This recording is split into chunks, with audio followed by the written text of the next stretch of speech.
Voy a grabar en esta computadora. Recording in progress. Muy bien. Y entonces hoy tengo el enorme gusto, el honor y el placer de comenzar un ciclo todo octubre que se va a llamar La Hispanidad.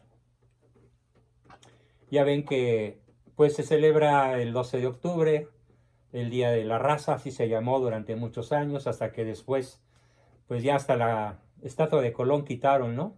Y pues trataban de Sí. poner por ahí la de una figura que parecía indígena, pero que era una mujercita horrorosa, que por fortuna no la pusieron. Pero luego llegaron las chicas del trapo verde y pusieron ahí una monigota que es abortista y LGTB y todo el relajo este que traen del proyecto 2030 del Foro de Sao Paulo. Pero de todas maneras, reescribir la historia es imposible. Lo único que podemos hacer es descubrir la historia, la verdadera. Por eso este taller se llama La otra historia, la que nunca te han contado. Y entonces, en este mes vamos a tener el enorme placer y el privilegio de compartir con ustedes los 4 grandes tesoros, pero en detalle porque lo único que he hecho en sesiones anteriores es enumerarlos, sin entrar en detalle. Estos enormes 4 tesoros que son la hispanidad, que nos trajeron a América, sobre todo a México, los españoles, comenzando desde luego por Hernán Cortés, son, en primer lugar, la lengua de Cervantes. Nuestra maravillosa lengua, que los entendidos dicen que es la mejor lengua para hablarle a Dios. Mientras que el francés, pues es la langue diplomatique, y el inglés es para la lengua de los negocios, y así como que cada lengua tiene su especialidad. El italiano, la lengua del amore, en fin, pero el castellano es para dirigirnos al Señor, por su sonoridad, su riqueza y otras muchísimas virtudes que tiene nuestra lengua, de la cual platicaremos en su momento. Es el primer gran regalo, tesoro de la hispanidad. El segundo gran tesoro, tal vez más importante que el anterior, es pues nuestra fe, la fe católica, que fue traída por Cortés, porque el primer misionero que pisó esta tierra fue Hernán Cortés. Porque Hernán Cortés se dedicó más a evangelizar a los indígenas, al cacique Gordo, al cacique de Yucatán, al cacique de Zempoala, al mismo Moctezuma, etcétera. Era un gran evangelizador y un gran destructor de ídolos. Pero de ídolos, como lo he contado ya cuando vimos la figura de Cortés, que tenían hasta una costra de sangre de 1 metro de espesor y varios metros de altura, que obviamente al Huitzilopochtli pues no se le ocurrió poner en su pirámide de cartón en el Zócalo, ¿no? Para no evidenciar lo que realmente fue esa subcultura, esa contracultura azteca, que además pues la Beatriz Gutiérrez Mula tiene la terrible mente errónea de confundirla con México, como si los aztecas no hubieran sido más que una de las 500 tribus que vivían en Mesoamérica y que fue aplastada con la guía de Cortés por el resto de las tribus que se rebelaron contra la tiranía azteca. O sea que hay que darles sus lecciones de historia de primero de kinder. Pero bueno, eres el segundo gran tesoro entonces, nuestra fe católica. Y curiosamente, hoy vamos a analizar una serie de hechos relacionados con nuestra fe. Porque curiosamente el día de ayer, que fue el 450 aniversario de la batalla de Lepanto, un 7 de octubre de hace 450 años, se salvó el mundo cristiano. Bueno, pues el planeta. Aunque parezca exagerado, México no existiría, no existiría América Latina, probablemente ni siquiera Canadá ni los Estados Unidos, si la Armada Católica no hubiera triunfado en la batalla de Lepanto, que será nuestro tema de hoy. Pero antes de hablar de la batalla de Lepanto, comenzaré por un tema que ocurre 11 siglos antes, 12 siglos antes, que es la batalla del puente Milvio. Y voy a explicar por qué es tan importante entender esto que se llama la batalla del puente Milvio. ¿Qué pasó ahí? Pero entonces nuestro gran segundo tema es la herencia que tenemos que conservar, que profundizar, que proteger, que es nuestra fe católica. Y posiblemente, ¿por qué no? Podemos extenderla a los cristianos, a los hermanos separados que actúan, viven, piensan y se comportan de buena fe, de buena manera. Defienden la vida, defienden la familia, de derecho natural, y de estos, pues en Estados Unidos hay un número muy respetable, y sobre todo en muchas regiones en donde está muy arraigado un cristianismo no obediente al Papa, pero que es de buena fe. El tercer gran tesoro, del que también vamos a hablar en este periodo relacionado con la hispanidad, es el arte, la filosofía y la belleza de la cultura griega. La filosofía y el arte de los griegos, que llegan a México y a toda América Latina a través de los españoles, y ya desde el primer instante a través de Cortés. Permítanme un segundo, estoy silenciando los ruiditos. Ya. Y desde luego, el cuarto gran tesoro, el derecho romano. El derecho romano, que es el derecho natural y que es obviamente derivado del derecho divino. No se entiende el derecho natural sin que sea creación de Dios. Entonces, las leyes justas, inteligentes, que crearon los romanos, fue precisamente porque se basaron en la ley natural. Por eso el derecho romano se basa jus naturalis, así se nombra, así se le conoce en la historia. Y tenemos una corriente opuesta, que es el derecho consuetudinario, que se refiere a los usos y costumbres de alguna región en particular, que da origen a cosas verdaderamente absurdas, como la Constitución mexicana, a la que ya he mencionado por su verdadero nombre, de acuerdo a mi señor padre, que escribe un libro formidable que se llama La Prostitución Mexicana, Antimexicana de 1917, destructora de la nación. Entonces, la lengua de Cervantes, la fe católica, el arte y la filosofía griegas, y el derecho romano son las cuatro moléculas que forman el ADN de la hispanidad. Y bueno, pues resulta que el miércoles pasado hubo una tremenda polémica que por un error de dedo no he subido al grupo, pero la voy a subir, porque por ahí alguien de ustedes me lo hizo ver, que subí un video equivocado, pero el que se grabó con la polémica sobre la pena de muerte, pues vale la pena buscarlo y subirlo. Espero que mañana mismo lo pueda yo hacer. ¿Y por qué es tan importante este asunto de la pena de muerte? Porque está íntimamente relacionado con la guerra justa. La guerra justa, que es, por así decirlo, una pena de muerte masiva contra un ejército invasor. Es curioso observar que en la historia de las naciones, en la historia universal, las naciones católicas, salvo excepciones muy particulares y muy escasas, nunca iniciaron una guerra de depredación. En tanto que las naciones no cristianas, y me refiero desde luego a todo el mundo árabe, me refiero a China, a Japón, a Rusia, a los países protestantes, ¿sí?, son los que han invariablemente iniciado guerras injustas, guerras de invasión, de depredación, de robo de territorio, de masacre de habitantes inocentes, y son precisamente las naciones cristianas, en forma más concreta las naciones católicas, las que han reaccionado con el concepto de guerra justa. Uno de los participantes del grupo miércoles, que déjenme ver si anda por aquí, a ver, Wenceslao, ¿nos honraste con tu presencia el día de hoy? ¿O parece que te echaste para atrás? Conste que yo te invité, a que estuvieras justamente con este tema que levantó Ámpula en la sesión del miércoles. Porque él, citando algunos versículos del Evangelio, decía, me dijo a mí en forma muy crítica, severa, que entonces yo estaba en contra de la palabra de Cristo, en contra de los mandamientos de la ley de Dios, que dicen no matarás.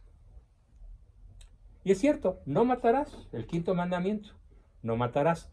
Pero todos los mandamientos, como todos los versículos de la Biblia, sobre todo los del Antiguo Testamento y la mayor parte de los del Nuevo Testamento, invariablemente a lo largo de 2000 años de historia de la Iglesia, desde que Cristo la fundó en el año 33 de nuestra era, han requerido de la interpretación suprema, infalible, unívoca e inequívoca de lo que se conoce con el nombre del magisterio de la Iglesia, tanto del ordinario o común, que no necesita hacerse bajo declaración ex cátedra, como del magisterio extraordinario, supremo, que sí se llama magisterio ex cátedra, que es cuando el sumo pontífice define un dogma, como el de la Santísima Trinidad, como el de la Inmaculada Concepción y otros muchísimos por ahí, varias docenas que han sido definidos, y a lo largo de toda la historia de la Iglesia, entonces ha quedado sumamente claro que el quinto mandamiento aplica, pero en un sentido muy preciso.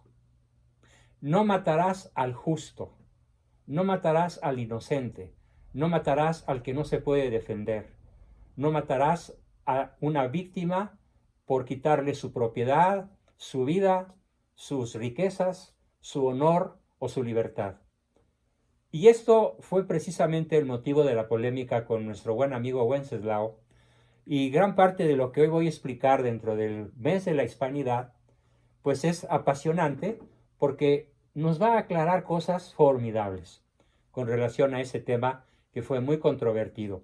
Agradezco desde luego el apoyo formidable que me dieron, por ejemplo, nuestro buen amigo Ricardo, Humberto Sarabia, Alejandro Familiar y otros que dijeron, no, a ver, espérame.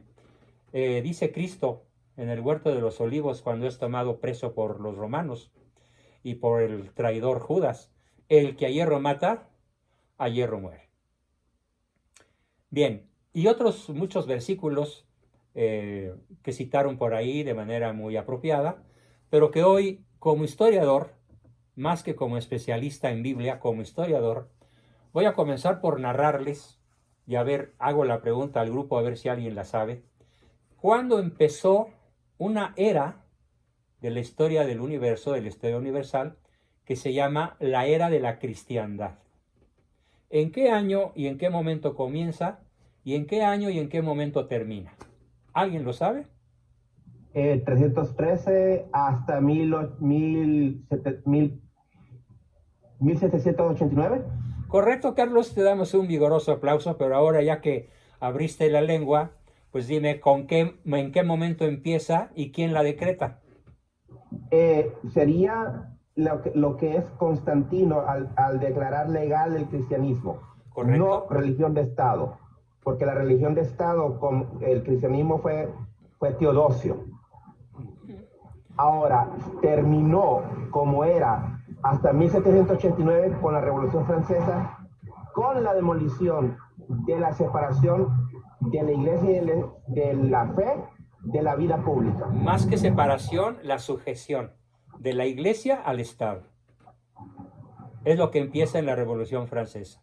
Pero justamente con la victoria de Constantino el Grande, en la batalla del Puente Milvio, contra el tirano Magencio, es cuando empieza ese maravilloso periodo de 14 siglos que se llama la era cristiana o la cristiandad, que consiste básicamente en que como naipes que se van o como piececitas de dominó que se van empujando unas a otras, todo el mundo conocido, excepto el lejano oriente, e incluso en gran parte del mundo de lo que es el Medio Oriente, se vuelve religión de Estado el cristianismo.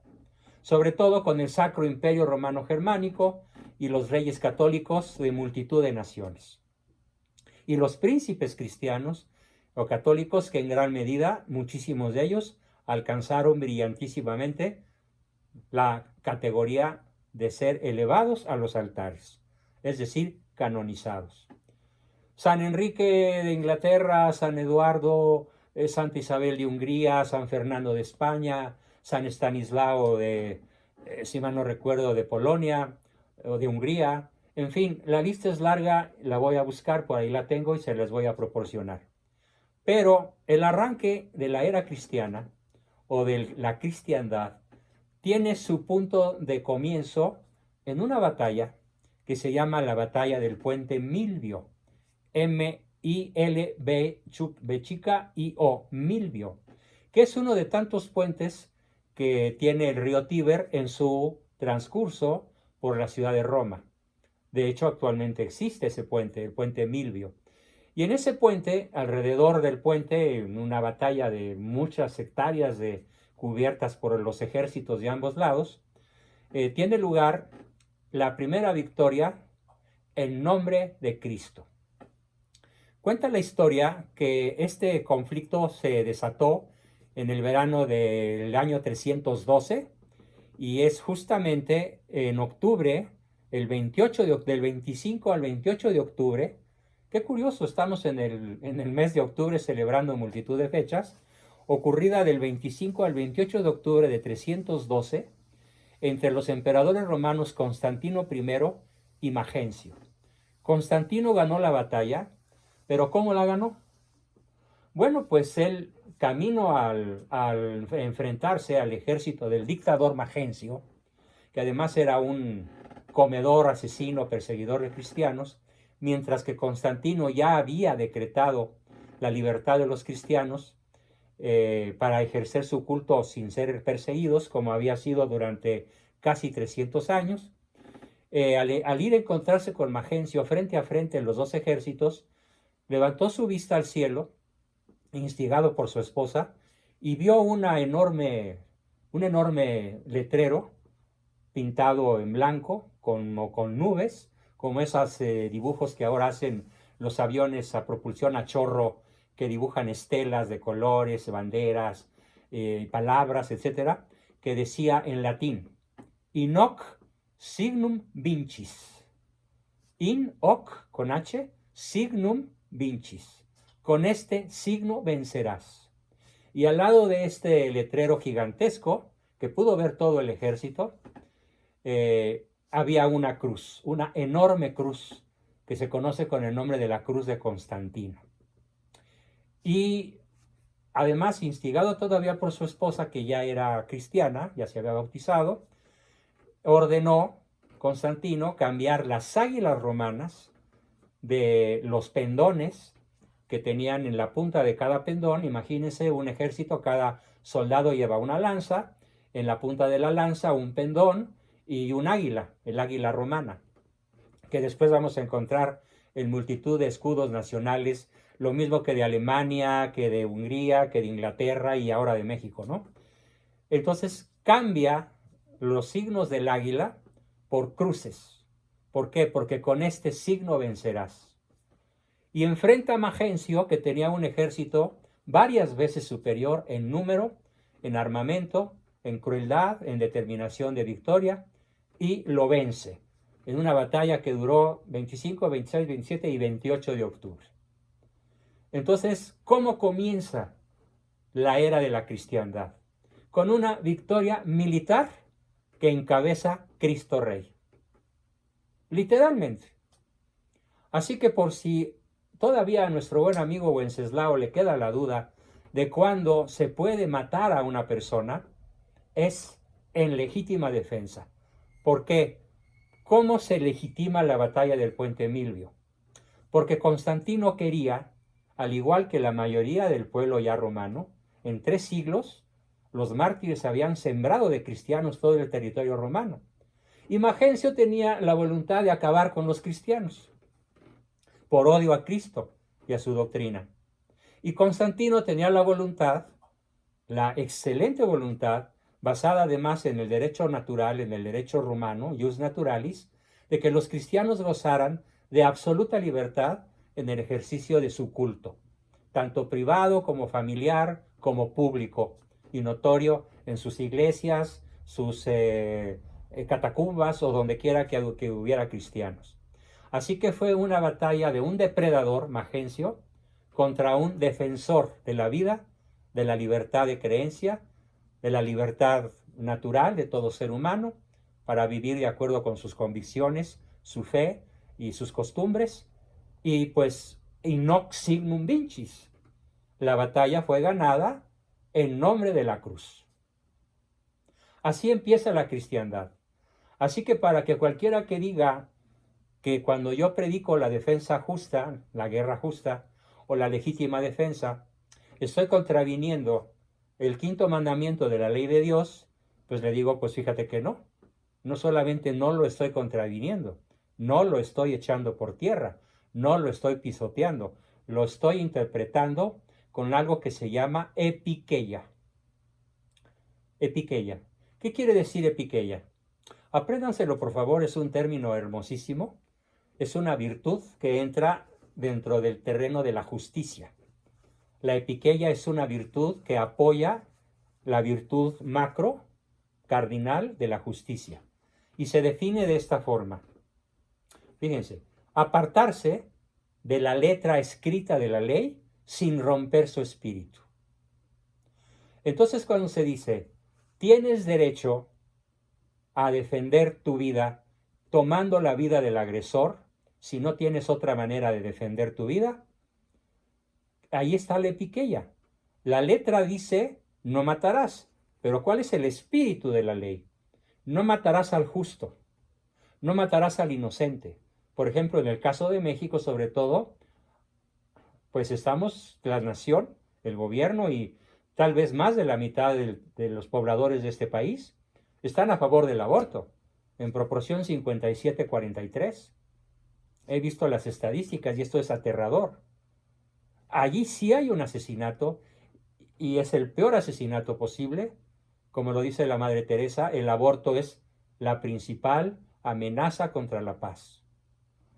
El asesinato del nonato, del que no se puede defender, de aquel que los viejos romanos, desde luego Constantino, lo decían en latín, un concepto hermosísimo, nasciturus pro natur habemus, traducción, el que está por nacer, nasciturus es el que está por nacer, téngase por nacido, así. El que está por nacer, téngase por nacido. ¿Esto qué quería decir en la antigua Roma? Que la mujer embarazada no traía un producto, no traía un montón de células que se podían eliminar en cualquier momento, como ahora lo hacen en Nueva York y para allá quiere llevarnos la Sheinbaum y el malo. No, sino que traía en su vientre un ciudadano romano con derechos. Y en nombre justamente de Cristo, con las águilas romanas sustituidas por crucifijos, por la cruz de Constantino, in hoc signum vincis, con este signo vencerás, la cruz de Constantino en el cielo, las palabras obviamente escritas por el Señor Rey de los ejércitos, el Señor Dios de los ejércitos, es cuando los cristianos recobran su libertad por primera vez en 300 años. Y ahí empieza el gobierno de la cristiandad. Constantino acaba por convertirse al cristianismo y viene el famosísimo Edicto de Milán, refrendado, protegido por el resto de los emperadores romanos y de los reyes de la mayor parte de Europa, hasta la Revolución Francesa, que justamente tiene como finalidad la destrucción de la fe católica. Ellos dicen la destrucción del altar, la destrucción de la patria, la destrucción de la familia y la destrucción de la vida. Justamente lo que empieza el 14 de julio de 1789 es lo que hoy es la tiranía de la dictadura de la ideología de género, la dictadura del Foro de Sao Paulo, la dictadura del Proyecto 2030, para instalar todas esas cosas que Benedicto XVI, a las que Benedicto XVI se refiere como la última rebelión, la más terrible rebelión de la criatura humana contra su creador para constituirse a sí mismo en una especie de Dios. Bueno, pues ese formidable periodo de 14 siglos, que comienza en el año 308 y termina, perdón, 312 y termina en el año 1789, es lo que conocemos con el nombre de la cristiandad.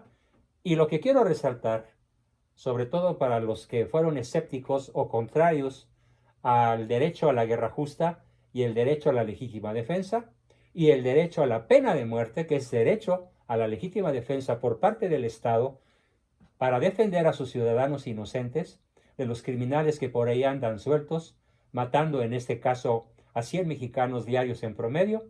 Ah, pero ¿qué tal? El peje les manda abrazos y no balazos. En vez de meterlos a la cárcel y ajusticiarlos conforme al derecho que muy bien conocióse en la humanidad, en la cristiandad, al menos durante esos 14 siglos. Así que entonces resalto pues que la cristiandad comienza con una victoria militar entre un emperador cristiano y un emperador pagano, perseguidor, que odiaba a los cristianos. Más demostración de la legitimidad de la guerra justa y la pena de muerte no puedo dar, al menos desde el punto de vista histórico. Bien, al rato, pues sobre este punto pueden hacerme diversas preguntas. Por fortuna, el que quiera más información detallada, Wikipedia, curiosamente, trae bastante información valiosa. En Google encontré muchísima información.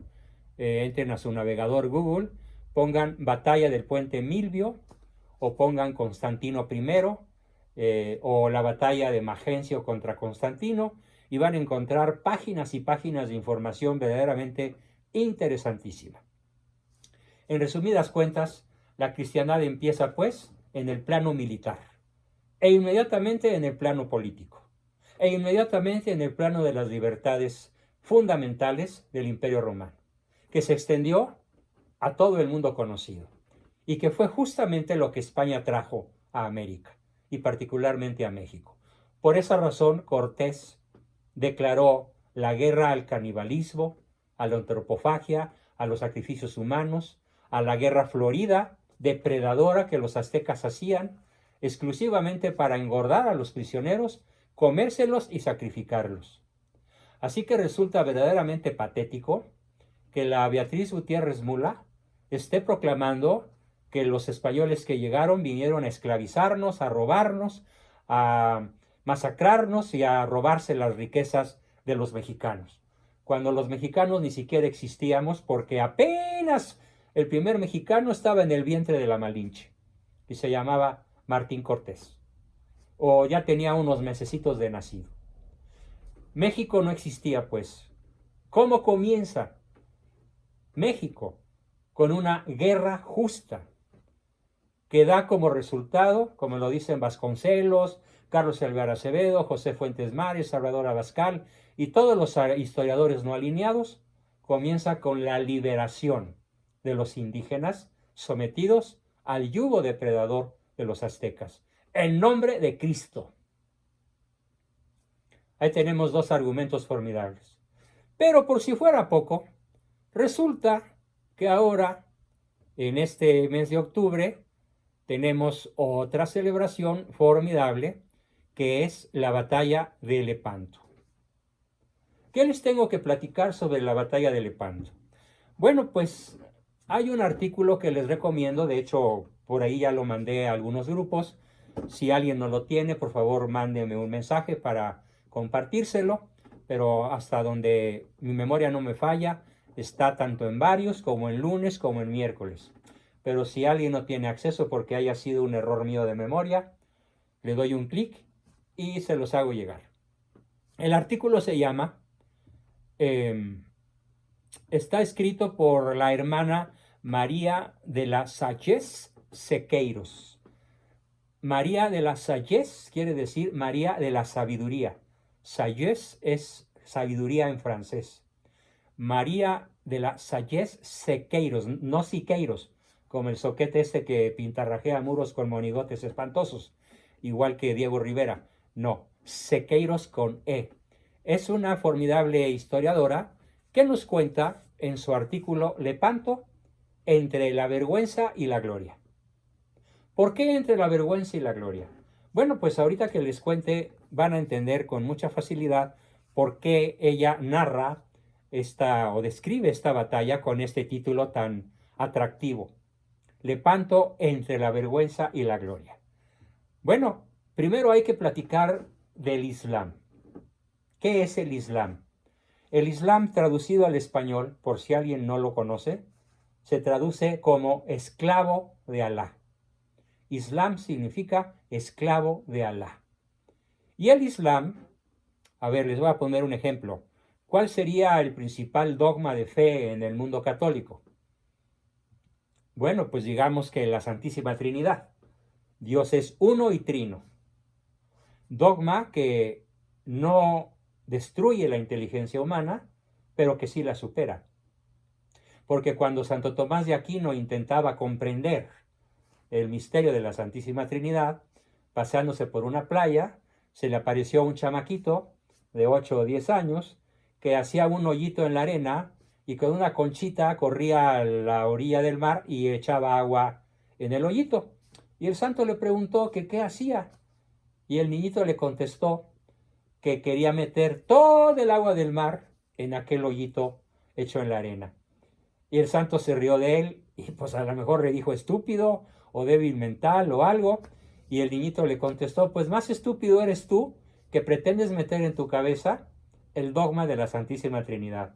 Y desapareció. Bueno, pues imaginémonos que el dogma equivalente en el mundo islámico es que todo musulmán que muera matando a un cristiano se va derechito al paraíso. Y de inmediato lo esperan 74, ni una más ni una menos, huríes. Las huríes son, según ellos, mujeres bellísimas que tal vez traen sombrero, lentes y guarache, echadas al mundo en cueros, y el musulmán que muere matando a un cristiano tendrá el privilegio de entrar al cielo de Alá, al paraíso de Alá, y hacer el amor con 74 vírgenes por todo el tiempo que se le antoje. Por esa razón, bueno, ustedes acaban de ver las noticias de hoy. Al menos 50 muertos en Afganistán. Por un autoatentado, es decir, unos tipos se ponen unos chalecos de bomba y las hacen estallar en el sitio más habitado, de un sitio estratégico, en la capital de Afganistán, si mal no recuerdo, Kabul. Bien, pues este dogma católico, tan fuerte en la mente del Islam como su dogma de morir matando para ir al cielo, da origen a lo que se conoce, o esta historiadora, Marie de la Salle Sequeiros, nos cuenta con su título de El Avance. ¿Qué es el avance?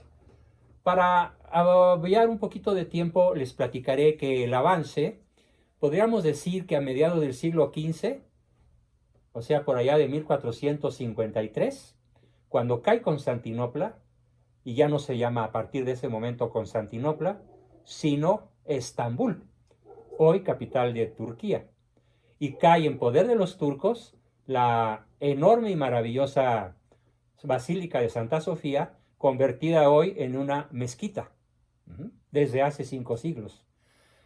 Cuenta entonces Marie que el mundo se despertó musulmán. De pronto, el mundo despertó y ya era musulmán.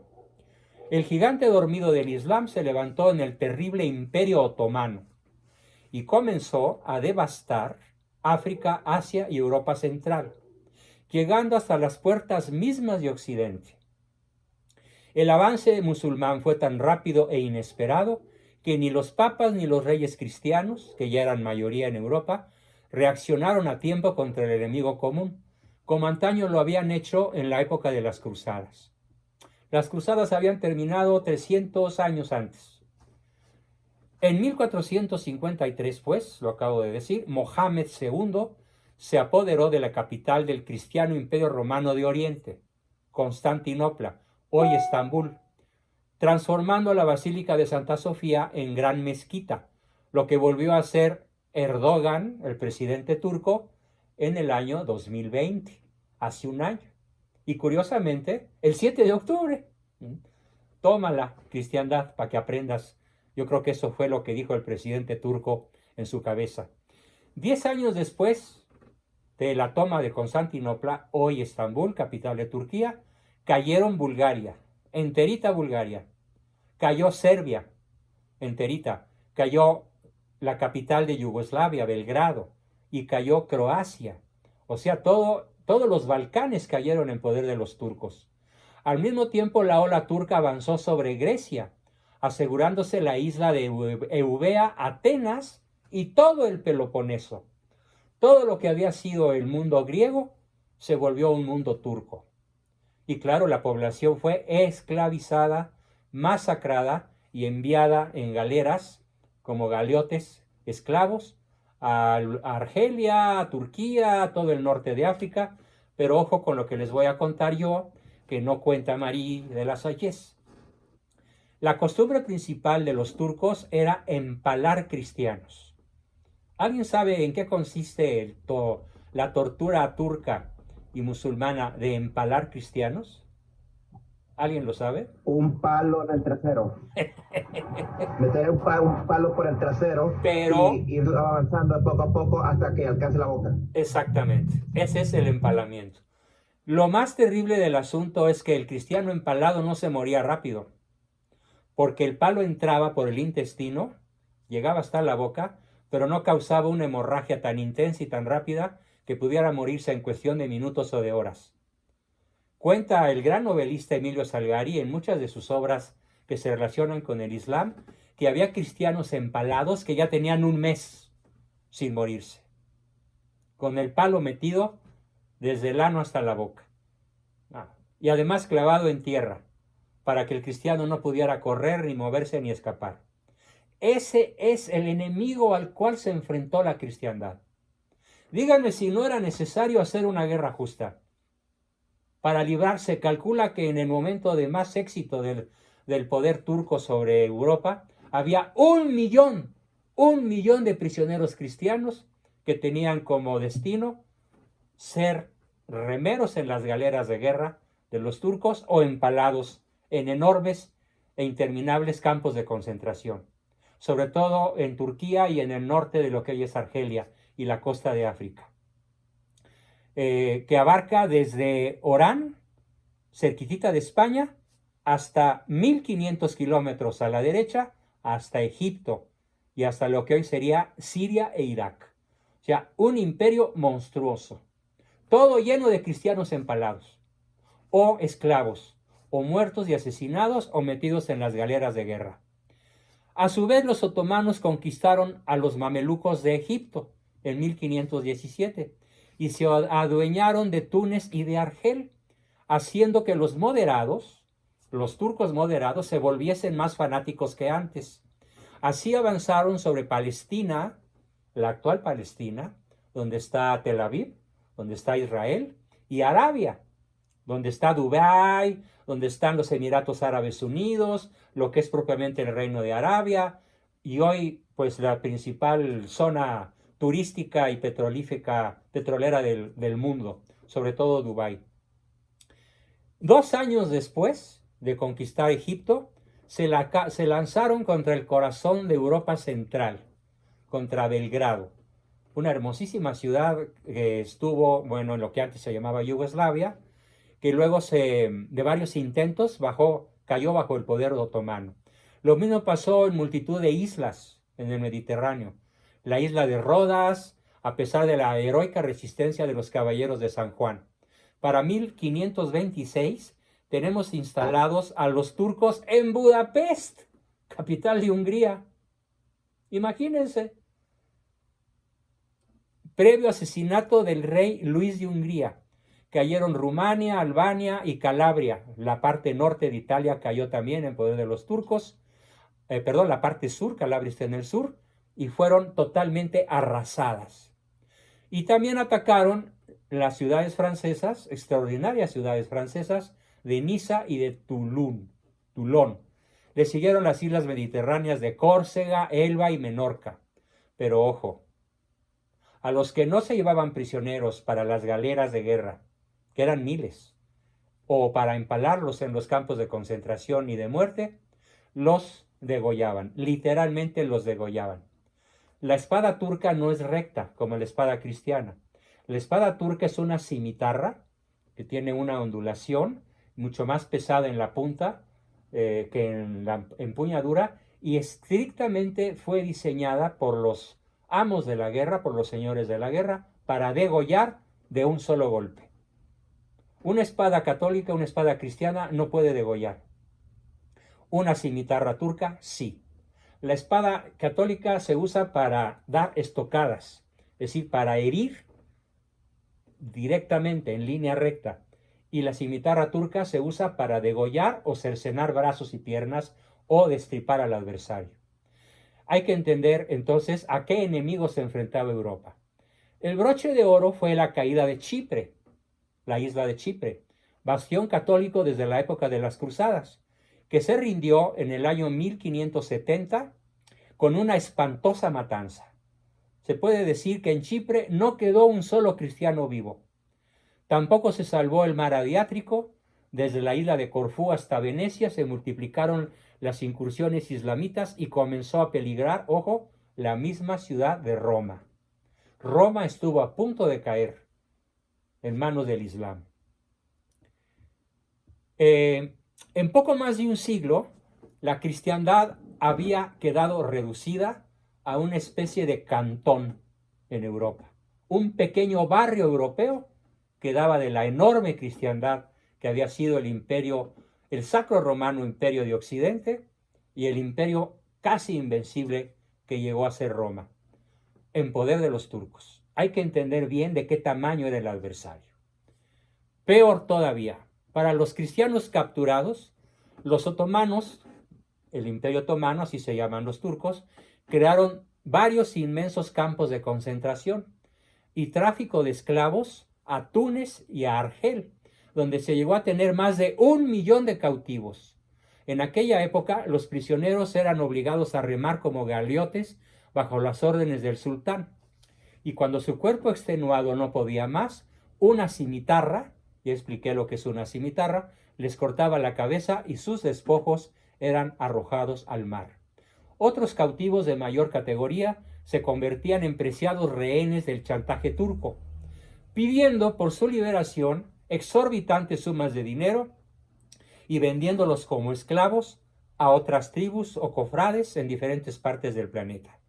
Tal fue el caso de don Miguel de Cervantes Saavedra, que fue vendido como esclavo y sometido a ser un remero a sus 20 y tantos años de una de tantas galeras de guerra turca. Luego fue vendido a un renegado que lo maltrató con trabajos forzados. Un renegado, ¿quién es? Un cristiano que se volvió musulmán para salvar el pellejo. Entonces Miguel de Cervantes fue esclavo de un renegado cristiano que lo maltrató con trabajos forzados y reclusión hasta que otros cristianos de dinero pagaron su rescate millonario. Ahora, nos cuenta Marie de la Sayez un capítulo verdaderamente vergonzoso para Francia y para Alemania, pero sobre todo para Francia. El avance del Islam, este avance arrollador que llegó a apoderarse de más de la mitad de Europa, no hubiera ocurrido sin la fundamental colaboración proporcionada nada menos que por un reino católico, Francia. Como bien lo denuncia y prueba el mencionado historiador Juan del Monte, en su magnífico libro Lepanto, la historia oculta, se los recomiendo. En efecto, la información de guerra secreta, el material bélico, cañones, arcabuces, espadas, barcos y hasta el dinero para financiar la flota enemiga durante el avance turco fueron suministrados por 3 reyes franceses, disque católicos. Me suena, ¿no? El peje que se dice cristiano entregando a México al comunismo como Venezuela, Cuba, Nicaragua, etc. La historia se repite. Nada más que aquel se llamaba Francisco, se llamaba Enrique y se llamaba Carlos, y este se llama Manuel Andrés. En gran parte por Francisco I, Enrique II y Carlos IX, sucesivamente. Estos monarcas se convirtieron en cómplices y protagonistas de la expansión turca. Veamos algunas de sus perlitas, dice Marie de la Salles. Desde que Carlos V fue elegido cabeza del Sacro Imperio, Francisco I, decepcionado, fíjese, lucha por el poder contra Carlos V, comenzó a desarrollar una política antiespañola y por lo tanto anticatólica, llevando a la hija mayor de la Iglesia, así se llama Francia en la historia universal, la hija mayor de la Iglesia, a tocar fondo, a traicionar de raíz su vocación primordial. Para empezar, a partir de 1520, mientras Cortés andaba desembarcando por acá en lo que sería México, el rey francés alentó cuanta sublevación turca o árabe o mora se produjo en suelo español, a pesar de que ya había sido reconquistada España por los reyes católicos, pasando luego a mayores, con el establecimiento de una alianza militar y económica ofensiva entre Francia y el mundo turco contra la cristiandad. La historia se repite. Morena contra el catolicismo mexicano. Morena contra la familia mexicana. Morena contra la vida de nuestros hijos. La historia se repite siglos después. Por alguien que se dice seguidor de Jesucristo y que además dice que vino por los pobres. Mentira enorme, pero bueno. Apoyando la rápida conquista del sultán Solimán en Europa, Francisco I se convirtió en su aliado principal, como aliado de Cuba y aliado de Venezuela, con el único objetivo de jugarle una mala pasada a su rival, Carlos V, emperador de la Casa Austria. Su ceguera soberbia quedó en evidencia cuando hasta los mismos príncipes luteranos, fíjense, los mismos príncipes luteranos anticatólicos condenaron la traición francesa y auxiliaron a los españoles en la defensa de Viena, de la capital de Austria. Salvando así la capital de Europa, Viena podría ser nombrada como la capital de Europa en aquella época, salvando así aquella capital formidable asediada por las garras otomanas.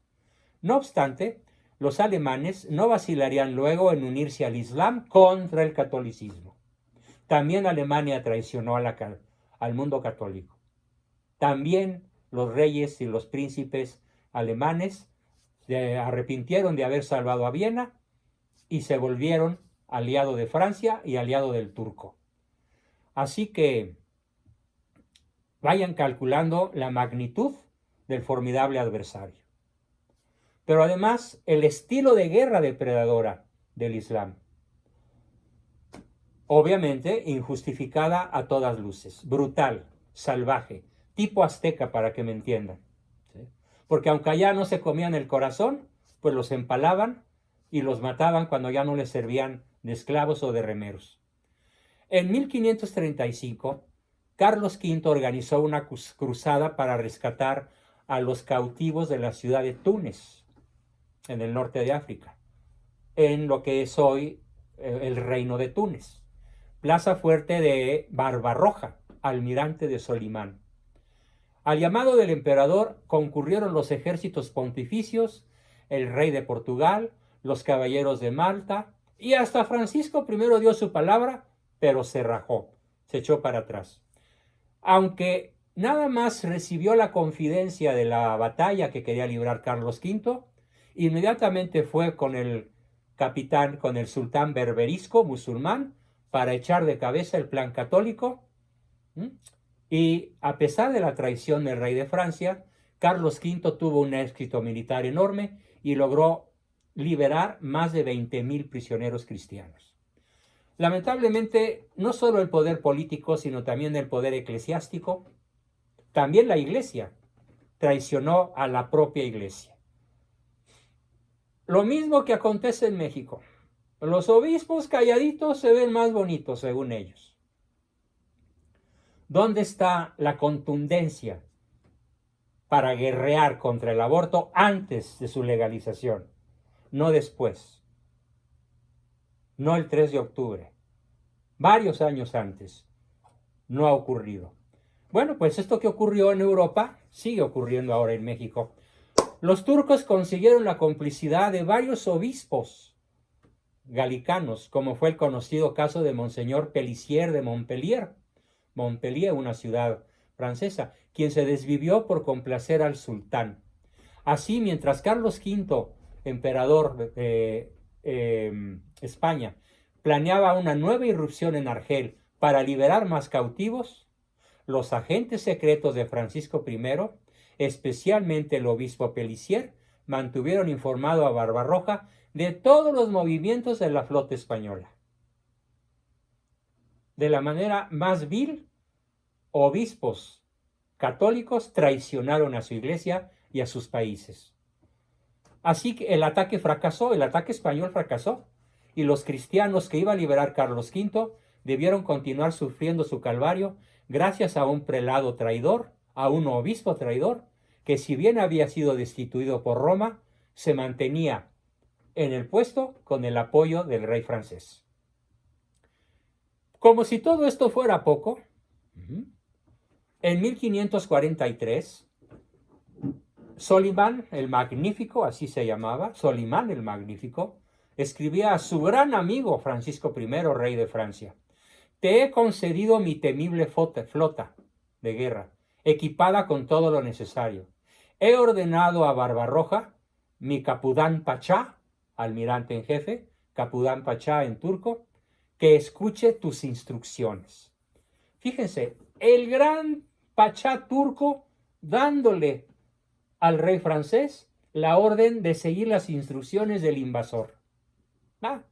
Y en efecto, bajo las órdenes de Francisco I, rey de Francia, Barbarroja arrasó la costa siciliana y luego se dirigió a Marsella, ciudad francesa, donde su tropa, la tropa turca, fue agasajada por el rey francés con grandes regalos, comilonas y fiestas tipo árabe. El pachá turco recibió una espada de honor en nombre del rey, de la que más tarde se sirvió para degollar los cristianos en la ciudad francesa de Niza. El rey francés le entrega al invasor la espada con la cual asesinaría miles de cristianos. Por eso el artículo se llama entre la vergüenza y la gloria, Más aún, el rey francés concedió a la escuadra islamita el puerto militar de Toulon, Francia, como refugio para pasar el invierno, haciendo expulsar manu militari a gran parte de la población cristiana, con el fin de dar acogida a 30,000 huéspedes musulmanes, todos guerrilleros salvajes. Desde ahí Barbarroja aumentó sus saqueos en la costa del mar Mediterráneo con el apoyo del rey francés. Cuando la situación se volvió escandalosa y las protestas de los mismos habitantes de Francia se tornaron violentas en el puerto de Toulon, Francisco I se asustó y se vio obligado a comprar la retirada de Barbarroja y de su ejército. Pero, ¿qué creen? No le resultó nada fácil, ya que el pachá era un especialista en chantaje y puso un alto precio a su partida. Le pidió al rey francés 800,000 escudos de oro. Estamos hablando de toneladas de oro puro. Este oro sobrepasaba con mucho el valor de lo que se quería liberar. El rey terminó prisionero de su propia trampa, acabó desembolsando hasta el último escudo de oro. Días después, la escuadra turco-franca se retiró devastando a su paso las costas de Nápoles, Sicilia, Calabria y Cerdeña, al abrigo de las galeras flordelizadas, es decir, con la bandera de Francia llevan siempre una flor de lis. A eso se refiere la bandera flordelizada, cargadas de cristianos cautivos. Quiero que se imaginen ahorita un ejército francés invadiendo Italia y matando cristianos, matando católicos, que además son sus primos, sus hermanos, sus tíos, sus abuelos, sus sobrinos o sus nietos, porque toda Europa está hecha un masacote de familiares. Pues eso pasó en esa época. Y cuando llegaron a Constantinopla cargados de cristianos cautivos, Solimán, el emperador turco, los recibió a los franceses como verdaderos héroes. Además, pues llegaron con la enorme carga de oro que le habían quitado a Francisco I. Para la Europa cristiana, la alianza franco-islamista fue un escándalo mayúsculo. En una declaración oficial, los protestantes de la Dieta de Espira expresaron su rechazo a aquella traición. Los protestantes. El rey de Francia es tan enemigo de la cristiandad como los propios turcos. Y hasta Enrique VIII se solidarizó con Carlos V, renovando viejas alianzas. El tirano inglés, aquel que mandó matar a varias de sus esposas y que se convirtió en el azote de Europa católica, aun ese rey malvado, perverso, se solidarizó con la cristiandad. Luego de la muerte del rey francés, Francisco I, Enrique II, hijo de Francisco I, continuó con la política traidora de su padre, entregando en 1552 material bélico, material de guerra, a los berberiscos de Argel. Los berberiscos, hasta donde mis largas lecturas de adolescente y de joven me hacen recordar, los berberiscos de Argel eran los más crueles de todo el imperio musulmán, con el fin de realizar operaciones navales conjuntas contra Nápoles, Italia, la misma Francia y todo lo que se pudiera. La intención del nuevo rey francés, Enrique II, era neutralizar a España e impedir, fíjense qué cosa más increíble, el Concilio de Trento. Impedir que se pudiese celebrar el Concilio de Trento, que es uno de los concilios más importantes en la historia de la cristiandad, cuya participación ya había prohibido los jefes del obispo del Concilio de Trento, ya se había prohibido la participación de los obispos franceses porque eran una nación traidora. Sin embargo, la realidad se impuso y, asustado por el desastre de sus tropas en San Quintín, que es una de las grandes victorias de Carlos V, el rey francés recapacitó, dejando atrás finalmente la alianza con los turcos. Pero el daño ya estaba hecho. Y viene un tercer rey traidor, con la asunción de Carlos IX en el 1568. Vamos a hacer cuentas. El avance musulmán empieza a fines del siglo XV y dura más de un siglo ya. 100 años de depredación sin que Europa fuera capaz de defenderse. La Europa católica. Digo, cuando menos a escala de eficiencia y eficacia. Una que otra victoria, pero de todas maneras el avance turco era imparable.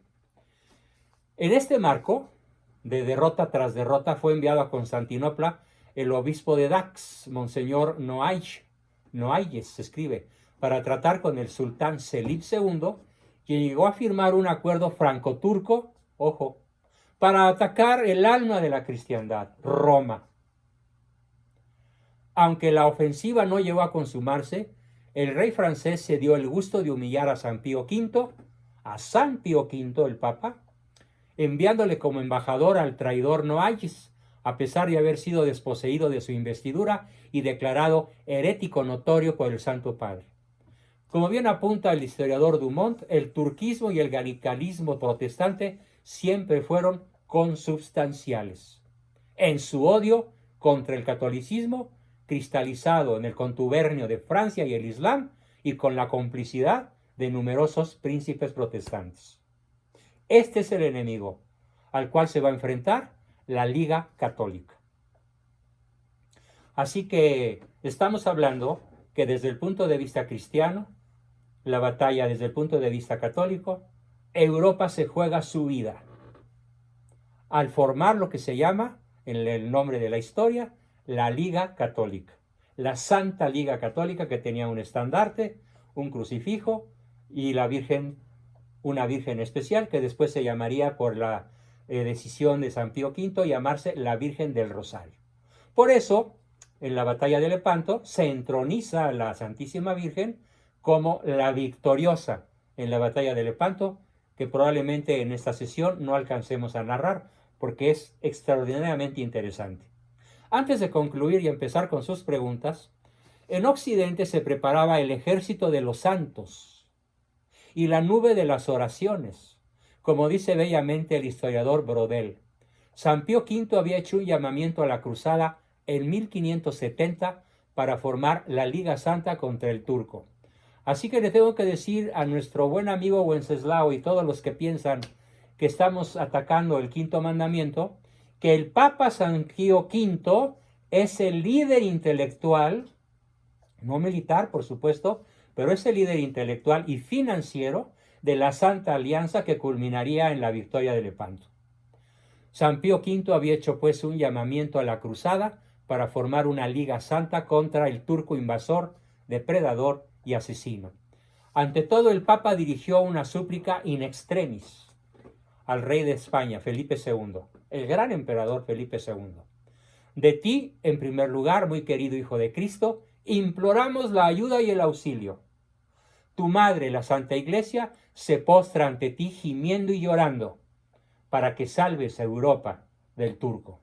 El monarca, con una cosmovisión verdaderamente católica, Felipe II, más aún si tenemos en cuenta que no había terminado de sofocar las revueltas moriscas de Granada, a las que Carlos Galindo se refería hace un rato, le escribió al Papa sin dudar. Y con esto termino mi exposición de hoy para dar paso a sus preguntas y aportaciones y continuar la próxima sesión con este formidable acontecimiento de hispanidad católica. Los intereses, dice el emperador Felipe II, le escribe al Papa: los intereses de la Iglesia están por encima de mis intereses personales. He decidido emplearme en hacer realidad la alianza que deseáis, dando instrucciones para que se trabaje en ello. Que el Señor, Dios de los ejércitos, guarde a vuestra santidad y haga crecer la prosperidad de la Iglesia Católica. Bueno, pues los dejo como en las buenas telenovelas, en suspenso, para que en la próxima sesión veamos con mucho detalle cómo se desarrolló la batalla de Lepanto con una notable inferioridad cristiana y con un formidable milagro de la Virgen del Rosario que tendré el gusto de platicarles en su momento. Bien, pues ¿quién quiere hacer la primera pregunta, comentario, aportación? Soy todo oídos. Adelante, por favor. Tenemos la manita de Alejandro y de Ricardo. Adelante, Alejandro. Buenas noches. Hola. Bueno, siento escalofríos. Qué gusto me da, ya valió la pena la sesión. Porque realmente es muy impactantísimo conocer todo esta parte oculta de la verdadera batalla, ¿no? ¿Sí? Del avance del turco, del odio contra la cultura cristiana, la civilización, la fe cristiana, y el elemento de la traición me parece alucinante. Alucinante. Pero lo que más alucinante me parece es que estás platicando lo que está pasando hoy. Exacto. Exactamente, ese es mi principal objetivo al platicarles todo esto. Es la alianza verdaderamente pavorosa entre la masonería y el Islam. Así es. Para destruir la cristiandad. Un paralelismo perfecto. Sí. Esperemos otro Lepanto. No, y acabamos de tener, y estamos viviendo lo que tú decías de Afganistán, lo que está pasando hoy, y la traición del pútrido gobierno que está ahorita en Estados Unidos. De Biden, sí. Es pútrido, es la palabra que ahorita se me ocurrió. Excelente apelativo, pútrido. Y es más, incluso la traición ha llegado a tal nivel de que ahorita el mismo gobierno pútrido de americano está dando instrucciones e impidiendo que los mismos norteamericanos que quieren huir de Afganistán puedan huir. Lograr y que no lo reciban en otros países. Así es. Suena tan increíble, y quizás una de las causas que sean el origen de esto es que no quieren que se conozca la verdad de los que salgan de ahí para que la cuenten al mundo. Así es. Exactamente, Alejandro. Formidable tu observación. Enriqueciste muchísimo el objetivo que quiero lograr en esta sesión. Como el que no sabe historia no se da cuenta de lo que está pasando ahorita. No, y la infiltración que está logrando con los vuelos, llevando a los afganos elegidos por los mismos talibanes para que vayan a Estados Unidos, y ya los crímenes que están y las violaciones están convirtiendo en las mismas ciudades donde los acaban de recibir. Así es. Y bueno, ¿qué crees? En los puertos franceses de Niza y Toulon está lleno de turcos musulmanes y ni la policía se atreve a entrar en estos momentos. ¿no? A las 6 de la mañana de Francia, platicado por amigos míos muy queridos que en estos momentos están en París, me lo platicaron a través de uno de sus hijos, al que hoy vi vía Zoom, que no puede la policía entrar a los barrios, a muchísimos barrios de Niza y Tulum, que ya están en poder de los musulmanes. Además, con la famosa invasión silenciosa, en donde cada familia musulmana tiene hasta 6 hijos y las familias católicas 0.9. Ni siquiera uno. En toda Europa. Subvención de los gobiernos europeos. Cómplices. Además son los que los protegen. Así es. Exactamente, como los reyes franceses que hice alusión. Increíble. Increíble. Historia. Pues la oración del rosario, ya veremos cómo en detalle es el Santo Rosario el que logra la victoria en Lepanto. Por eso estamos celebrando el mes del Santo Rosario. ¿Bien? Mi querido Ricardo, si quieres, tú, luego Oliva y luego Carlos Galindo. Adelante, Ricardo. Precisamente, esta destrucción del cristianismo que inició Francia por puros intereses políticos fue lo que le llevó a sufrir 200 años después de la última gran alianza, la Revolución Francesa. Exacto. Y la destrucción del cristianismo al interior. Sí. Como dato, el Islam siempre ha sido una religión básicamente destructora. Bueno, eso de religión está muy discutible. Llamémosla así, bueno, está bien, una creencia. Una creencia. Sí, una creencia. Profundamente destructora. Sí. Cuando los árabes invadieron España, España tenía la misma densidad de población que Francia. Bueno, pues ya tiene 600 años que se culminó con la conquista o la reconquista de España por parte de los católicos. Sí. Y España todavía está por abajo. Tiene una densidad de población 0.6 veces, de 0.5 a 0.6 veces la de Francia. Exacto. Tal fue la destrucción de los musulmanes en España. Sí. Muchos dicen, no, es que los musulmanes hicieron grandes cosas, pero la destrucción que hicieron los musulmanes durante en España, 7 siglos. Durante 7 siglos, sí, que hizo en España fue tal que la población española no ha vuelto a recuperar su los nivel mismos de niveles de densidad. Y no es el único lugar. En lo que era el norte de África, estaba igual de poblado que España y que Francia. Sí. Todo el norte de África era una zona riquísima, además, desde los fenicios. Desde los fenicios. Sí. Porque estaba el desierto y lo que quieran, pero se habían construido una serie de acequias en donde se reunía el agua de lluvia y de canales para repartir esa agua, que habían hecho precisamente Hipona, en donde estaba Agustín de Hipona, era una de las regiones de mayor producción de granos, justo después solamente de Egipto. Y después de la entrada de los musulmanes a toda esa zona, el norte de África no ha vuelto a producir, no ha vuelto a llegar a esos niveles de producción, ni siquiera ahora. Ni siquiera ahora. Sí. Entonces, es una creencia básicamente de destrucción. El único momento glorioso fue cuando el Islam se encontró con la cultura grecorromana, y entonces floreció durante casi 200 años. Pero vino de nuevo el integrismo y se combatió toda la cultura grecolatina que habían encontrado, y fueron perseguidos Avicena, Averroes y todos los grandes genios musulmanes. Los grandes genios musulmanes fueron perseguidos y fueron destruidos todos los reyes que habían querido retomar esa cultura.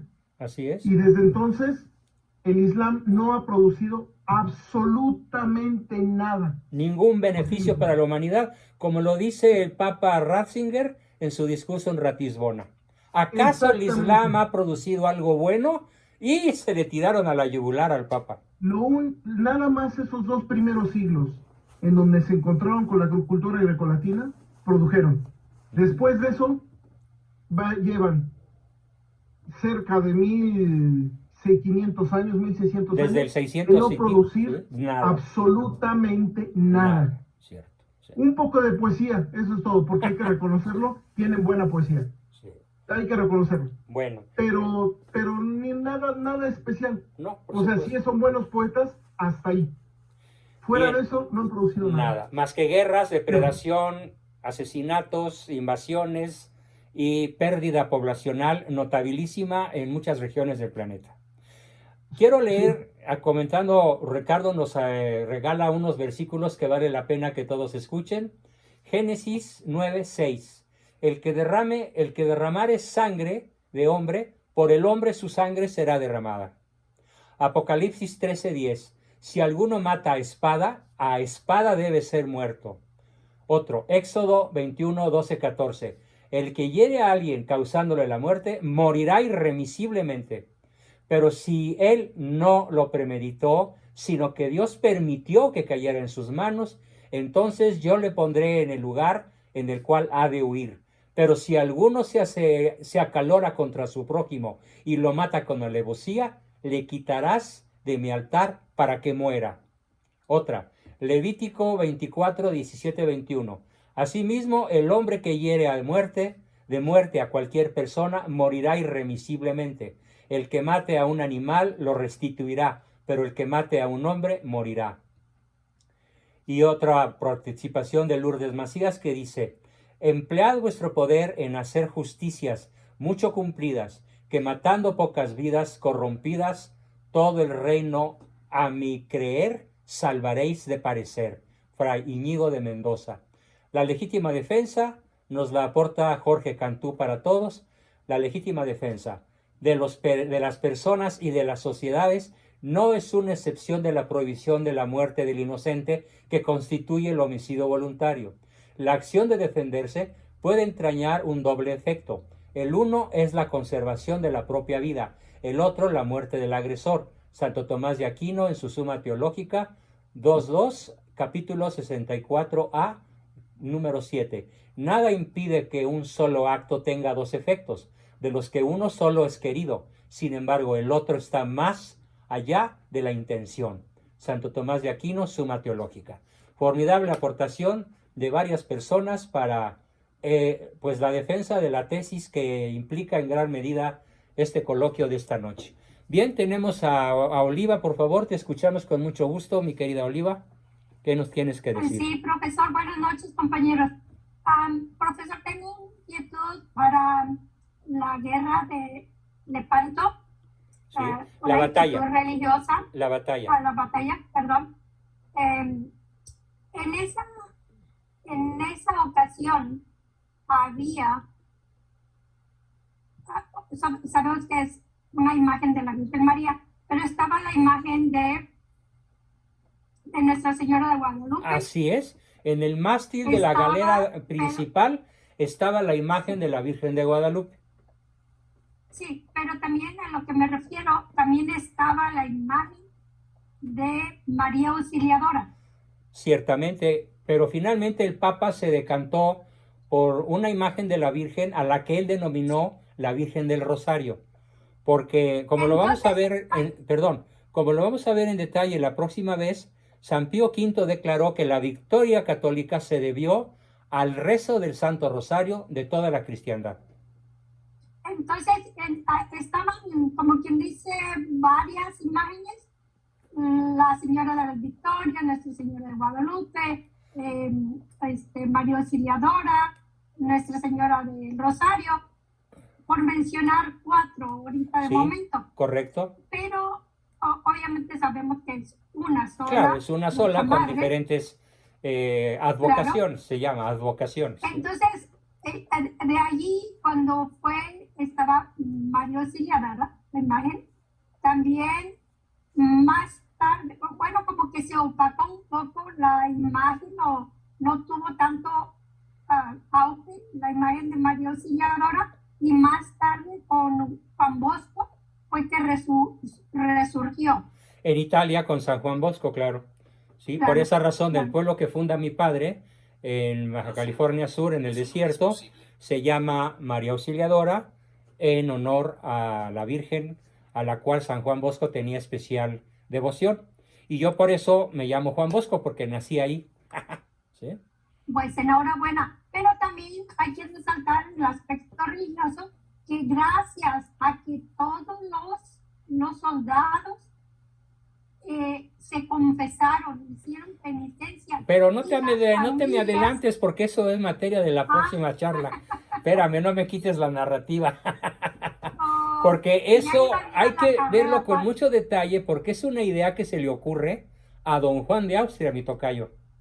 Chamaco de 26 años que llegó a ser el almirante de toda la flota de la Santa Alianza. A los 26 años. ¿Sí?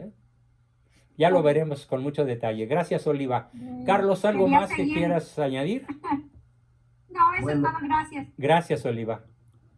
Bueno, yo como puedo hablar un poco lo que es relacionado con lo que experiencia que tuve en Medio Oriente como soldado. Ah, mira qué interesante, cuéntanos.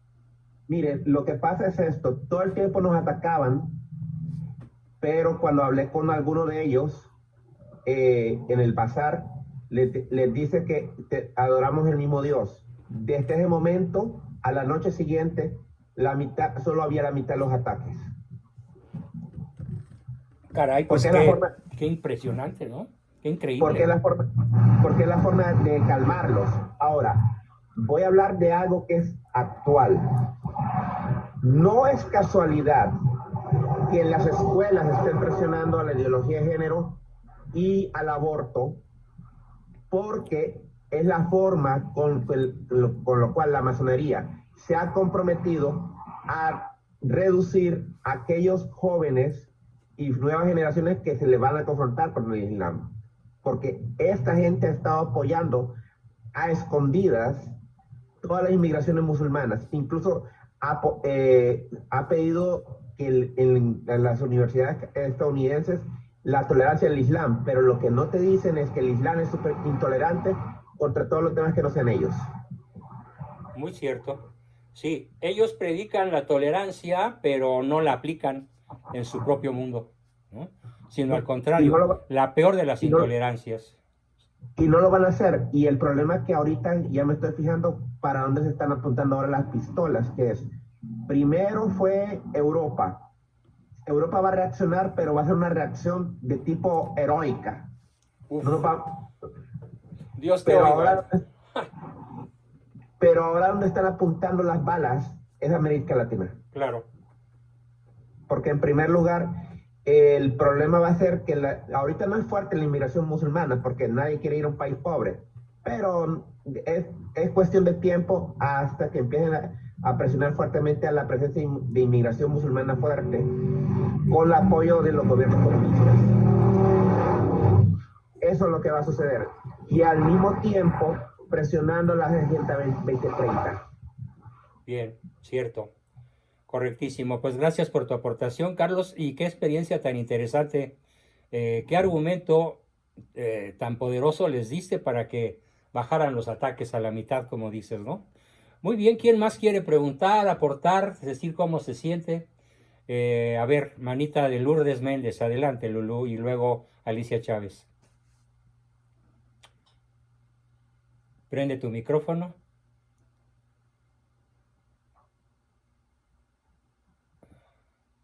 ¿No le atinas? Ya, ahí está. Ay, buenas noches. Hola. ¿Por qué razón los musulmanes están contra los cristianos? ¿De dónde viene esa...? Desde su fundación por Mahoma. Mahoma tenía esposas de 12 y de 10 años, y todas las que quería. Era un violador profesional. Pero además padecía una enfermedad que se llama personalidad psicopática, que tiene 5 rasgos esenciales, voy a decir 5 de 16. Claro, si me escucha algún maometano va a querer venirme a dar una cimatarra en mi cuello, ¿no? Pero, sorry, de algo se tiene uno que morir. El psicópata Mahoma, fundador de la secta musulmana, dijo que se le apareció el arcángel San Gabriel. ¿Sí? Y por cierto, hay una historia por ahí que les platicaré la próxima vez, referente a una gran piedra que está en la mezquita principal del Islam y que va a tener que ser derribada por Israel para construir el tercer templo de Salomón, que va a marcar el final de los tiempos, según dice el Apocalipsis. Pero entonces, Mahoma era una persona extremadamente inteligente, como buen psicópata, extremadamente astuto. Tenía un enorme placer en ver sufrir a los demás, sobre todo mujeres. Ve cómo trata el Islam a la mujer, ¿sí? O sea, la mujer en el Islam es un cero a la izquierda, ¿sí? Sí. Porque si estuviera a la derecha tendría valor, ¿no? No, Claro. está a la izquierda, ¿sí? La mujer es un objeto para tener hijos, pero no es la compañera de vida. Claro, hay algunos países islámicos que se han occidentalizado, como Dubái, por ejemplo, Emiratos Árabes Unidos, donde vemos mujeres vestidas como en Occidente, pero son pocas. La inmensa mayoría son artículos de lujo. Otro rasgo de psicópata es que le gusta hacer la guerra de depredación. Es decir, el psicópata, cuando no es una persona poderosa, es un depredador en su familia, de sus hijos, viola a sus hijas, utiliza a sus hijos, los vende, los comercia, los cambia por beneficios. Ese es el psicópata. Y generalmente en el mundo actual usa corbata, cuello blanco y traje de marca, y zapatos Louis Vuitton, y pulsera de oro, y automóviles BMW para arriba, ¿no? Es el psicópata. Y imagínate a Mahoma con ese poder que convenció. Además, otro cuarto rasgo del psicópata es una extraordinaria capacidad de oratoria, una extraordinaria capacidad para convencer a los demás, pero ¿cómo crees? A base de manipulaciones y mentiras. Entonces Mahoma les prometió el cielo de Alá a los que murieran matando cristianos. Y así fue como desde el año 600, a ver, alguien que sepa la fecha exacta, Ricardo, Carlos, yo no me acuerdo, 670 y tantos, 690 y tantos, por ahí así. 640. 640 después de Cristo, surge el Islam bajo esas 5 premisas, ¿sí? La mujer como un objeto, la inteligencia para hacer la guerra de depredación, para mentir, para engañar, para engatusar, para apoderarse de cuanta riqueza ajena se pudiera. Así surgió el Islam. Por eso yo no le llamo religión, le llamo creencia, es una creencia, ¿sí? Y desgraciadamente creció tanto a base de depredación que actualmente en el planeta Tierra tenemos 1.800 millones de islámicos. Hay más islámicos que cristianos en el planeta Tierra. Terrible. Y además todos ellos se consideran guerreros de Alá. Los que se estrellaron contra las Torres Gemelas en Nueva York, que obviamente fueron contratados por el mismo Deep State gringo, eso no fue una idea musulmana, fue una idea del Deep State masónico.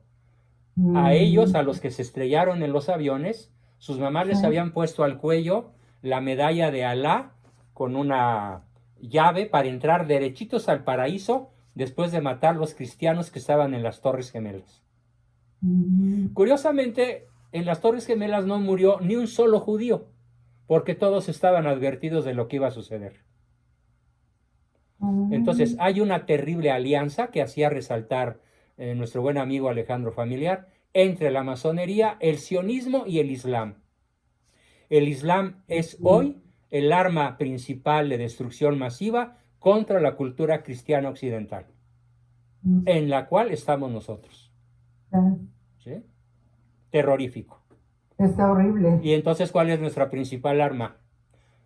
El rosario. El rosario, la oración, la penitencia, el sacrificio. Pero yo incluyo la formación y la acción. Sí, claro. No basta la oración, no basta el sacrificio. Tenemos que acudir a los sacramentos, tenemos que formarnos, ¿sí? Por cierto, les tengo una noticia que me tiene sumamente contento. Está en marcha un proceso que yo no esperaba conseguir, pero por fortuna un sacerdote de nombre Daniel, ya les revelaré su identidad, me ofreció que mis alumnos sean reconocidos por la Universidad Pontificia de México. O sea que todos los que están cursando conmigo el curso que están tomando, este curso, lo mismo que el de los miércoles, va a tener diploma con el sello oficial de la Universidad Pontificia Mexicana. Estamos en trámites para lograrlo. Les quería dar esa noticia al final porque pues es verdaderamente formidable, ¿no? Que la única universidad católica que tenemos en el país avale mis cursos oficialmente. No sé cuánto se va a tardar el proceso, a lo mejor es complicado, burocrático, pero ya hoy empezó el proceso. ¿Sí? Así que pues maravilloso, ¿no? Bien, claro. Tenemos otra manita por aquí, que es la de una persona que dice, y que viva Cristo Rey, con la bandera y una virgen hermosísima. ¿Quién es? Adelante. Hola, soy el padre. Ah, Daniel. Sí. Tú eres, pues estoy platicándoles la noticia que hoy me diste. Sí, exactamente. De hecho, mañana voy a llevar los documentos que te envié. Los documentos que me envió. Qué bien. Para que los metamos y a lo mejor hacen alguna observación y posteriormente ya le voy a indicar cuál es el procedimiento. Así tenga aquí que pasar 80 obstáculos, yo me la aviento, padre, no importa. En beneficio perfecto. De todos mis alumnos, que ahorita apenas estoy empezando, yo quiero llegar a tener miles de alumnos en una universidad formal, en donde básicamente estudiemos filosofía, psicología, historia y pedagogía. Y teología también, ¿no? Hasta donde el tiempo y el cuerpo aguante. Exactamente. Pues démosle un aplauso al padre Daniel, que ya se identificó. Bravo, bravo, muchísimas gracias, padre. Te dije que se iban a entusiasmar todos y mira la reacción. Formidable, formidable. Gracias. Maravilloso. Gratitud eterna, de veras. Qué increíble. Bien, y si se puede, su bendición al final. Ok, sí. Claro, cada vez que estés aquí con nosotros, aviéntanos al final una bendición para que la Virgen María nos proteja, ya sea Auxiliadora, Guadalupe, del Rosario, cualquier advocación es la misma. De la Merced. De la Merced. Bueno, ahorita que están comentando a la Virgen de la Merced, quisiera hacer un comentario sobre Miguel de Cervantes, que fue rescatado por los mercedarios. Exactamente, la Virgen de la Merced, sí. De la Merced. Sí, ellos se dedicaban a eso, ¿verdad, padre? A rescatar esclavos y prisioneros turcos. Bueno, cristianos, hermanos y aparte tenían un cuarto voto, que es estar dispuestos alegremente a dar la vida por un cautivo que esté en peligro de perder la fe. A intercambiarse por ellos, sí. Qué maravilla, ¿no? Sí. Formidable aportación, querido padre Daniel. Pues qué bueno que te identificaste con el grupo, ya viste el aplauso de todos, la alegría de todos, la sonrisa de todos, y bueno, pues unos minutitos más, si alguien quiere, tenemos todavía 4 minutos más. A ver, adelante, Mari Valdés. Maestro, nada más preguntarle, el documento entre la vergüenza y la gloria, sí. ¿Ya lo mandó? No, no lo he mandado. Lo voy a mandar a todos mis grupos en un ratito más. Al terminar la sesión, doy varios clics y se los mando a todos los grupos para que todos lo tengan. Y si alguien no está en algún grupo y no le llega esa liga, por favor mándeme un chat privado diciéndome que no le llegó y se lo mando personalmente, en ese caso, mañana. Aparte del video que se grabó, ¿ok? Muchas gracias. Muchas gracias a todos. Ricardo, una última intervención. Hay 2 cosas. La primera, hay algo que no se ha visto muy claramente, pero es el surgimiento del Islam es aproximadamente 666 años después de Cristo, poquito menos, pero la fuerte del Islam, el ataque fuerte del Islam al cristianismo 666. Empezó en el 666. Sí. El resurgimiento del Islam, pero bajo la mano turca, empezó 666 años después de todo esto. El integrismo árabe, el integrismo musulmán actual, empezó aproximadamente 666 años después del inicio de los turcos. Y por varias situaciones, y que ahí sí me preocupa bastante, se está viendo de que mucho de lo que ha sido el New Age y mucho de lo que ha sido muchas de las situaciones abiertamente anticristianas han tenido apoyo abierto y descarado de los musulmanes. El ataque al cristianismo en España, en Francia, en la misma Italia, En Alemania. y ahora en México, Sí. es por parte de musulmanes, Sí. al punto de que hay purificaciones parciales. Y yo creo que la siguiente purificación parcial, no la definitiva, la siguiente purificación parcial va a ser de nuevo de manos de los musulmanes, nos guste o no. Muy probablemente. Ojalá te equivoques, pero es probable.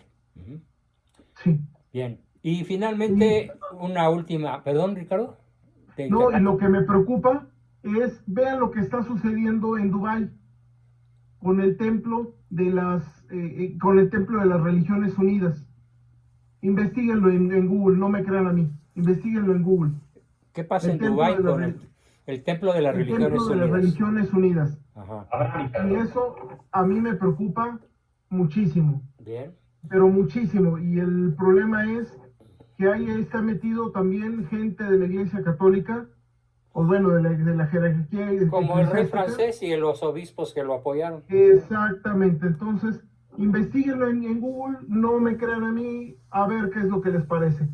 A mí me También tiene en claro. Alemania, creo. Sí, Ahí también lo están Alemania, construyendo. Diana, por supuesto. Sí, pero el más grande está en Dubái y es monumental. Así O sea, es el una proyecto cosa es formidable, monumental. sí. Bien. ¿Templo de las Religiones Unidas? Sí, tiene su nombre, pero la idea es esa, no me acuerdo ahorita el nombre exacto. Bueno, pues vamos a buscarlo. Bien.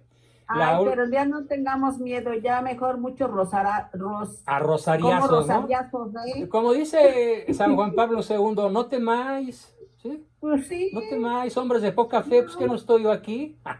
Y además aquí en México, que no estoy aquí, que soy tu madre. Pues El sí. miedo es del demonio. El miedo es exactamente. El demonio tiene un objetivo fundamental. El miedo llevado al extremo se llama desolación. Desolación. Desolación. Sí, no queremos Y a eso nos desolación, quieren llevar, claro. incluso católicos que todos los días se dedican a espantarnos con cuentos Sí, catastrofistas. sí, ya. Corran a confesarse porque la Sí. Ciudad de México va a ser destruida por un terremoto en el mes de octubre. Me lleva la tía de las muchachas, ¿no? Qué error tan Sí, grave. no, ya. Sí, ya basta. Entonces, ¿Dónde está nuestra estemos fe? en gracia, Aquí estemos tenemos en que gracia. demostrar nuestra fe. Sí. Demostremos nuestra fe Sí. con esas 5 cosas: oración, penitencia, sacramentos, formación y acción. Bien, una última intervención de nuestro buen amigo Humberto Sarabia y luego de Alejandro y nos despedimos. Y luego la bendición del Padre. Alejandro, Humberto, rápido. Buenas noches. Hola, Humberto. No, yo solo quería reforzar la idea del hermano Ricardo, de que es posible que estemos ante una purificación. La verdad que yo pienso que sí, porque desgraciadamente en Occidente, por parte de los cristianos, no solo es que se es indiferente a las cosas de Dios, sino que además de eso, y peor aún, se ataca a Dios cara a cara. Sí, Se lo humilla, se lo blasfema. sí, exactamente. Eso por una parte. Por otra parte, por la ideología de género y todas esas cosas que aquí se predican, y los musulmanes apoyando eso, ellos saben que nos estamos Pero no disminuyendo. para ellos, para los extranjeros. No, por sí. Ellos se Lo apoyan multiplican como conejos. Lo apoyan para nosotros. Nada más, pero para ellos se Sí. multiplican No, para ellos no. sí, como Para ratas. ellos- sí, esa es la desgracia. Sí. Esa es justamente la desgracia. O sea, y ya está en Europa. No, Ya están ahí. Europa está invadida completamente. Pues sí, entonces, ¿qué más falta? Nada más ya Eso sin por un armas, lado. ¿no? Y por otro lado, es triste ver porque yo desde pequeño, cuando escuchaba la historia universal, historia de iglesia, a la que culpaban de sanguinaria, de asesina, de intolerante, era la iglesia católica. Nunca escuchaba hablar de Del musulmanes Islam. ni nada. Claro. Y por ese sentido, gracias a Dios que esta universidad que usted acaba de comentar tiene la apertura para que estos cursos lleguen a ser una posibilidad, porque es necesario que, no sé si haya tiempo, pero que la gente conozca Para que realmente todo la México historia. se entere. Tenemos que trabajar para que todo es. México se entere. Sí, Y muchas para que gracias. cuando yo entregue el equipo, yo planeo vivir otros 20 años más, si el Señor me lo permite, esté una gran mayoría de mexicanos sensibilizados de esto, que hoy un puñado de valientes están aprendiendo. No me quiero morir sin extender lo más posible la verdad de la historia, la verdad que es Cristo, para que realmente podamos salvar, cuando menos a los que estén más cerca de nosotros, que ya sería bastante. Bien, padre, perdón, Alejandro, y luego el padre que nos dé la bendición. Tu último comentario, Alex. Muy rápido, nombre Ricardo, el último 666, ¿en dónde lo posicionaste en el tiempo del Islam? Fue el inicio de los turcos como potencia. Poco a poco fueron creciendo. O sea, hace unos cuantos años. Sí, o sea, el primero fue en el nacimiento del Islam como potencia. Cuando se expande. El segundo fue la caída con de los Constantinopla. Turcos. Sí, con los turcos. Sí. Es aproximado, porque ya saben que todo esto, las fechas no son siempre exactas. El tercero es el inicio del integrismo árabe, en 1900 y fracción. Y ahorita estamos viviendo ese. Sí, el integrismo árabe. Sí. Bueno, yo lo único que quería comentar es de que todo lo que es no violencia, todo lo que es pacifismo, todo lo que son energías ultra renovables, todo lo que es autoculpa y todo está cayendo sobre la civilización cristiana europea. En donde no existe ese concepto es en China, no existe en el Islam absolutamente. Ni en Rusia. Hay rienda suelta, y mientras aquí en Occidente se debaten en ideología de género y teorías de supremacía racial y Black Lives Matter y todo, en una flagelación interna, toda esa debilitamiento de la cultura occidental es únicamente una herramienta para que los otros vayan creciendo y misericordiamente sobre nosotros. Correctísima observación. Padre Gañón, finalmente, si estás por ahí todavía, danos tu bendición. Despídenos, por favor, a todos. En el nombre del Padre, del Hijo y del Espíritu Santo. Amén. El día de hoy queremos darte gracias, Señor, porque nos permites aprender, y también te pedimos la humildad para llevar todo esto a la práctica y que sea para tu glorificación. Y la bendición de Dios omnipotente, del Padre, y del Hijo y del Espíritu Santo descienda sobre cada uno de ustedes y los acompañe para siempre. Amén. Amén. Pues muchísimas gracias, Padre Daniel, y muy buenas noches a todos. Y nos vemos cada uno en sus grupos, ya sea lunes, miércoles, etcétera, y el próximo viernes para continuar más a fondo con este formidable acontecimiento que ayer o a partir de ayer estamos celebrando, y todo el mes de octubre. Gracias, sean virtuosos, sean felices. Un abrazo, muy buenas noches. Hasta la próxima. Buenas noches. Adiós.